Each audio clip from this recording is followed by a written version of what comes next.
વિદ્યાર્થી મિત્રો, good afternoon everybody student. Bharatbhai વ્યાસના જય શ્રી કૃષ્ણ, જય માતાજી.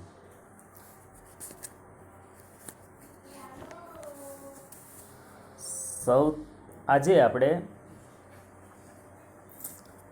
બીજી જાતિ દ્રવિડો, આગળ ભારતની ભૂમિ અને તેના લોકો એ ટૉપિક જોતા હતા.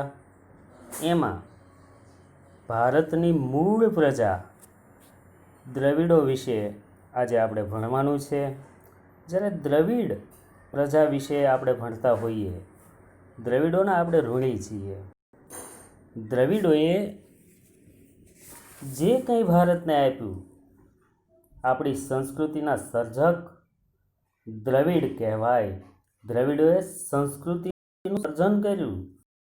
આપણી પાષાણ યુગની સંસ્કૃતિના સીધા વારસ અને મોહેંજો-દડો સંસ્કૃતિના સર્જક એ દ્રવિડ કહી શકાય.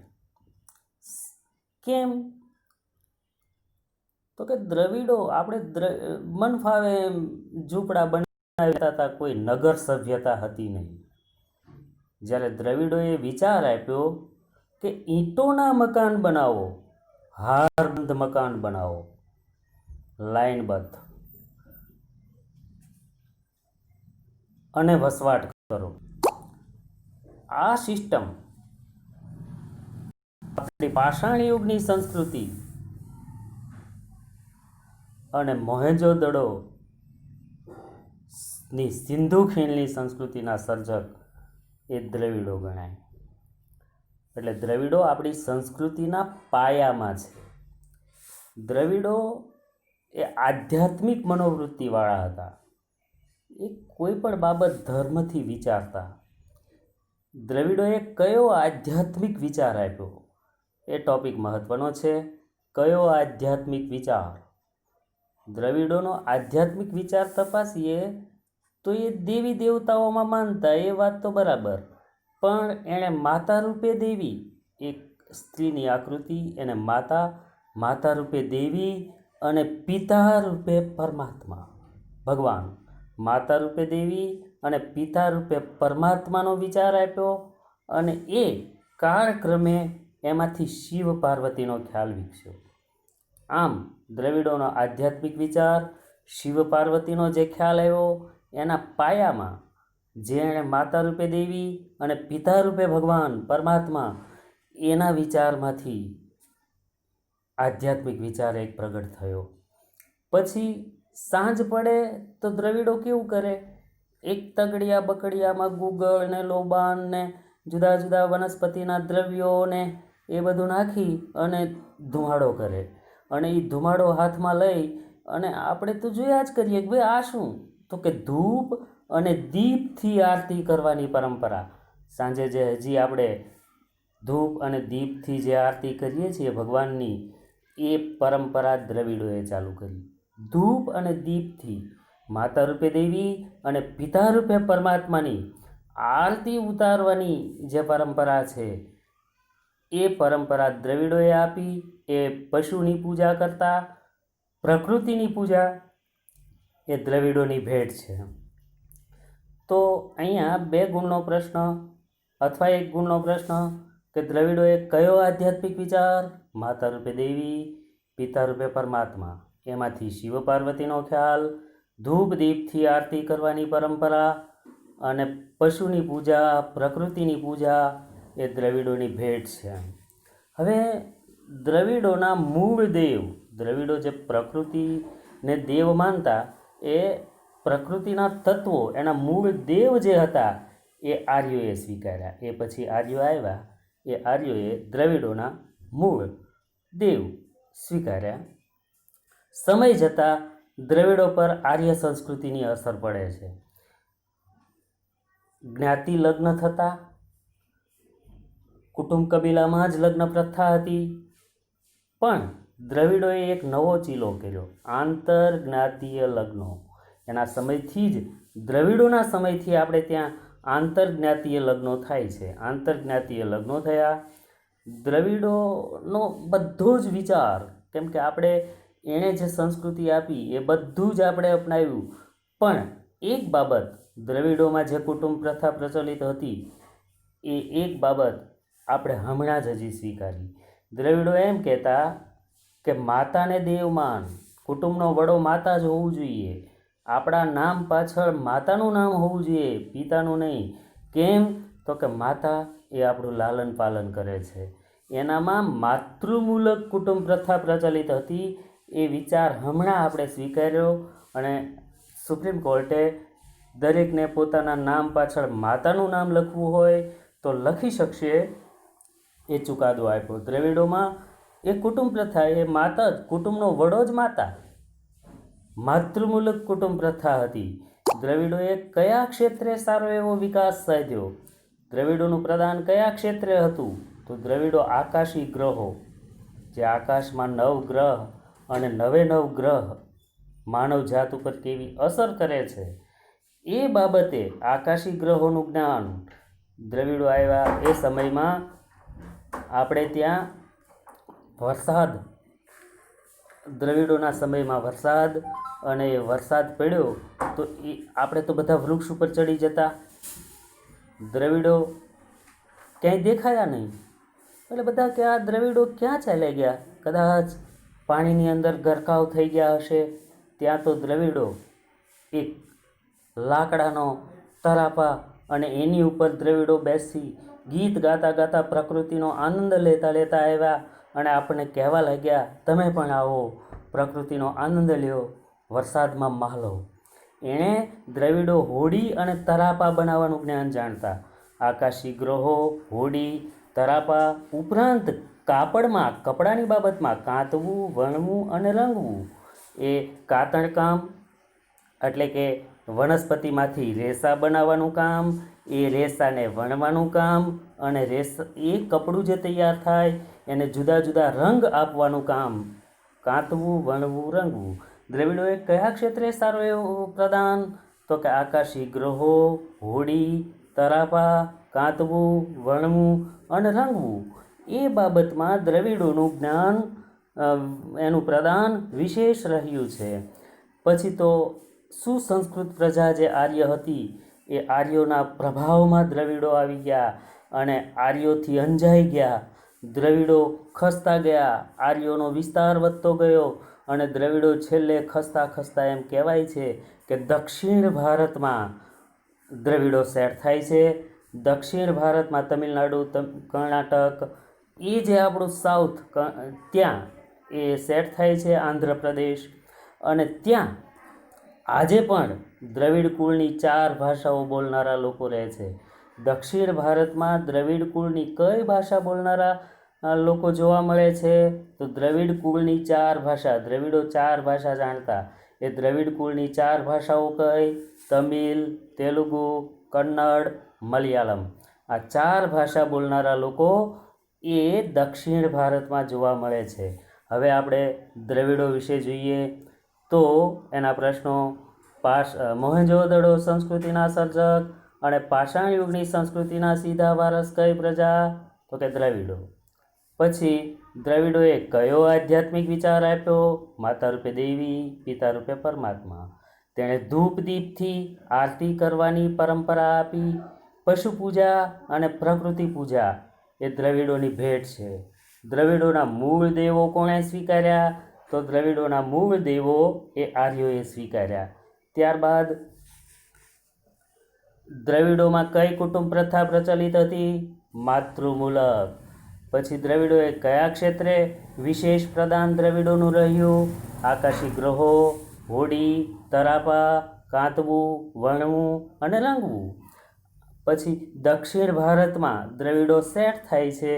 દક્ષિણ ભારતમાં દ્રવિડ કુળની કઈ ભાષા બોલનારા લોકો વસે? તમિલ, તેલુગુ, કન્નડ અને મલયાલમ.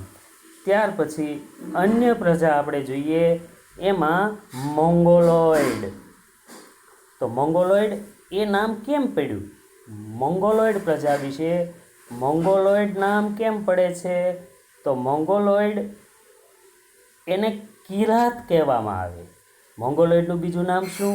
કિરાત. જેમ ઓસ્ટ્રેલોઇડનું નિષાદ, નેગ્રિકોનું હબસી, નિગ્રો, એમ મોંગોલોઇડ કયા નામે ઓળખાતા? કિરાત નામે. કિરાત કેમ નામ પડ્યું?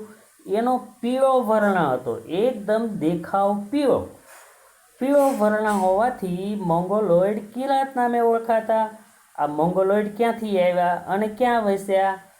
તો મોંગોલોઇડ છે એ ભારતમાં ચીનમાંથી આવ્યા, આપણા પડોશી દેશ ચીનમાંથી એ લોકો તિબેટ આવ્યા અને તિબેટમાંથી હિમાલય ઓળંગી અને ભારતમાં આવ્યા પછી હિમાલય ઓળંગ્યા પછી એ આટલા વિસ્તારમાં સેટ થઈ ગયા. હિમાલય પછી તિબેટ પછી સીધું અસમ, સિક્કિમ, ભૂતાન, પૂર્વ બંગાળ, આ 4 વિસ્તારમાં મોંગોલોઇડ સેટ થયા. મોંગોલોઇડને જોઈએ ને તો એ વિચિત્ર લક્ષણો, એના શારીરિક લક્ષણો કેવા? તો મોંગોલોઇડના શારીરિક લક્ષણો જેમ કેમ કોઈએ ચહેરો આપણો વ્યવસ્થિત હોય પણ ચહેરો ઉપરથી એકદમ પીસવામાં આવે ને ચપટો થઈ જાય, એમ એનો પીળો વર્ણ, તો આપણે એને કિરાત કહેતા હતા. પીળો વર્ણ, એનો ચપટો ચહેરો.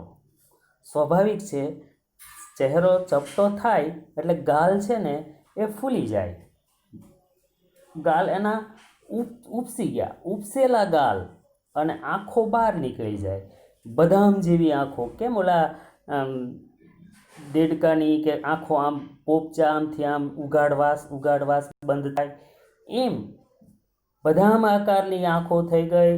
આવા મોંગોલોઇડ. એના શારીરિક લક્ષણો ક્યાં? પીળો વર્ણ, ચપટો ચહેરો, ઉપસેલા ગાલ, બદામ આકારની આંખો, ઝીણી ઝીણી આંખો ખુલ્લે, બદામ આકારની આંખો. આવો દેખાવ લઈ અને મોંગોલોઇડ ભારતમાં આવેલા.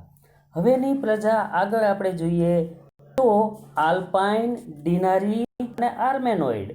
આલ્પાઇન, ડિનારિક અને આર્મેનોઇડ પ્રજા વિશે જ્યારે ભણતા હોઈએ ત્યારે આજે આલ્પાઇન, ડિનારિક અને આર્મેનોઇડ આ સમાન ભૌતિક લક્ષણો ધરાવતી પ્રજા છે. એક સરખા ભૌતિક લક્ષણો છે આના, સમાન, એટલે કે શરીરનો દેખાવ એક સરખો.